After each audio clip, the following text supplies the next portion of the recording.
My best friend smiled at me and said, "You like kids, right? Help get rid of one for me." What do you mean get rid of one? I gasped. My best friend Audrey waved her hand around dismissively. I meant like distract Kurt's little brother for me. Kurt was the new guy Audrey had been obsessing over since he moved here. And honestly, I get it.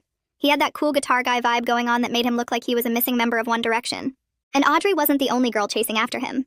The thing was, no one could get close because of his 12-year-old brother Joey. Wherever Kurt went, Joey was there. Audrey reached out and held my hands tightly, fluttering her eyes at me. "Please, I just need you to babysit the little brat, so I can have a chance to be alone with Kurt." I couldn't say no. Audrey had been there for me during my last breakup. This was nothing. Babysitting Joey? Easy. It only became a problem when Kurt started to look for me too. Audrey was practically bouncing with excitement when I showed up at Kurt's apartment to pick up Joey. Unfortunately, he was not a happy camper. He pouted the entire ride on the way to the arcade, and when we arrived, all he'd say was, "I want my brother back." But I wasn't ready to give up on him. I held up my Dave & Buster's card and grinned. "All right, if you can beat me in any game, we'll go home." Suddenly, he was alive, putting his full effort into each game.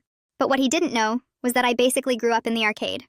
"No way," he gasped after handing him another defeat in Guitar Hero. I patted his back. "Sorry, kid. You'll need another 10 years before you can beat me."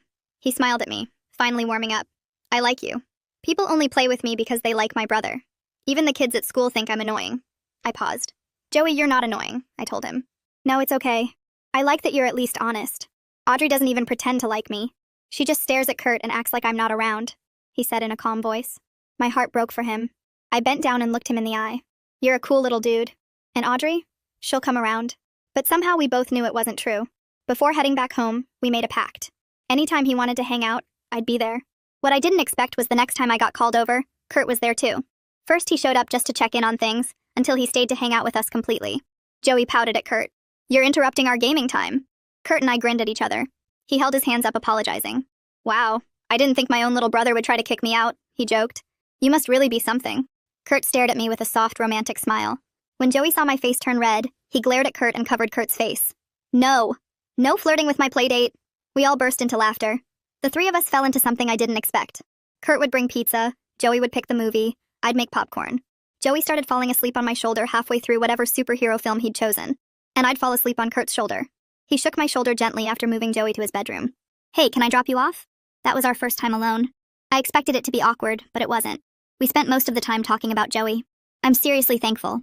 Ever since we lost our parents, Joey's been having a hard time. He reached over from the driver's seat and held my hand. Everything felt right, until I remembered something crucial. Audrey. In the morning, Kurt texted me. "Would you want to get dinner together later? Without Joey for once. Like, just us?"